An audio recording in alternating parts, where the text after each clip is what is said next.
Well, hello and welcome to Musings of a Texas Preacher Man. I'm Scott Fisher, and I'm glad you've chosen to study with me today. Now, this week we've been looking at whether or not the Bible speaks of an end of the world at some point in our future, and I've stated that I do not believe that it does. Now, granted, that's a minority point of view. So what does the Bible actually say? Well, we looked at one of the major verses in support of the end times destruction of planet Earth in 2 Peter chapter 3. Now here's what Peter wrote in verse 10.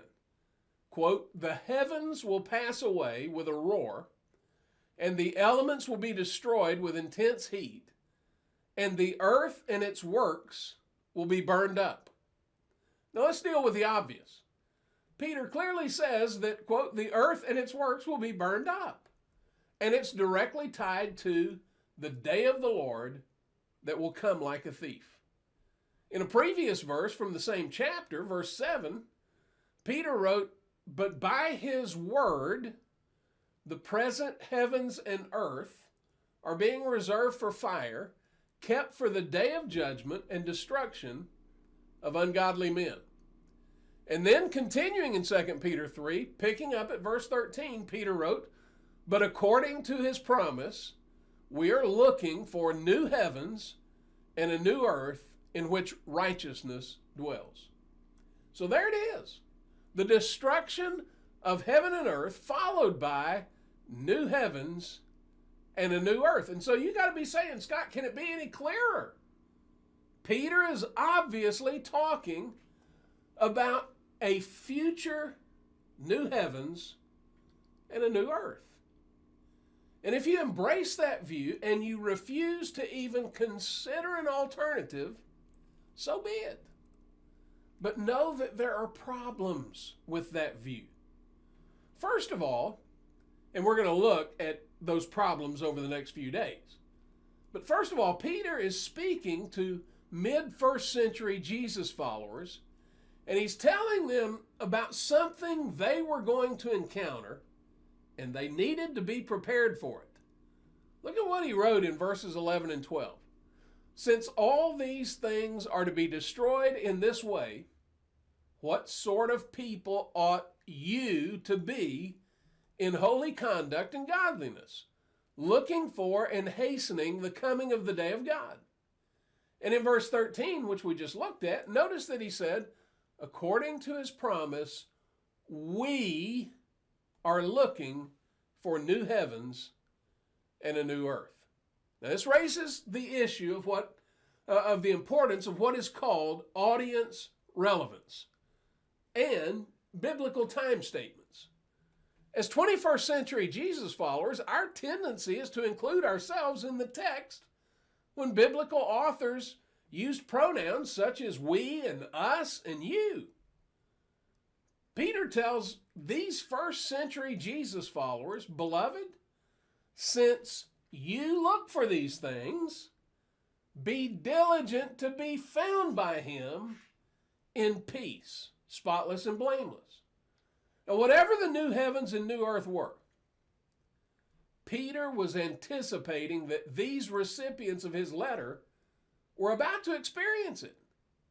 And in the Olivet Discourse found in Matthew 24, Mark 13, and Luke 21, Jesus and the disciples are leaving the temple complex and walking across the valley and coming up to the Mount of Olives.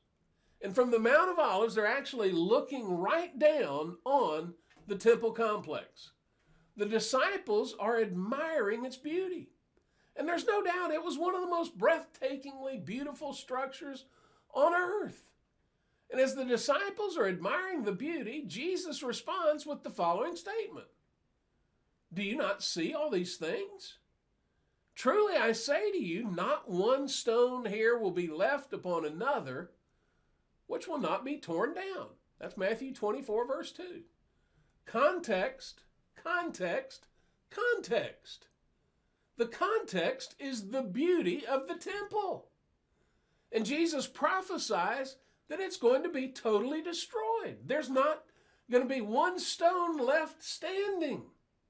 And there's no debate about that. If you put all three versions of the discourse side by side, Matthew, Mark, and Luke, the context is clear. It's speaking of the coming destruction of Jerusalem and the temple. The timing is clear as well.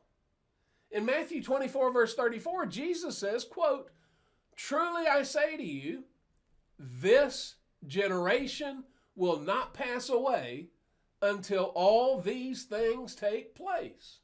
Now listen, you have to do all kinds of linguistic and grammatical gymnastics to make this mean any time in the distant future other than the generation Jesus was speaking to. And in 70 AD, 40 years after the crucifixion and resurrection, it happened. Jerusalem was destroyed. The temple was destroyed. But what's even more interesting is Jesus' statement in verse 35. Heaven and earth will pass away, but my words will not pass away. Now, I don't know about you, but that verse always bothered me. I couldn't get it to make sense for me. Why does heaven have to pass away? Why does the earth have to pass away? In the Sermon on the Mount, Jesus stated that, quote, "the meek will inherit the earth." So is he giving them an inheritance that's ultimately going to be destroyed? That doesn't make any sense. My understanding of Scripture has been turned upside down and inside out over the past 7 years.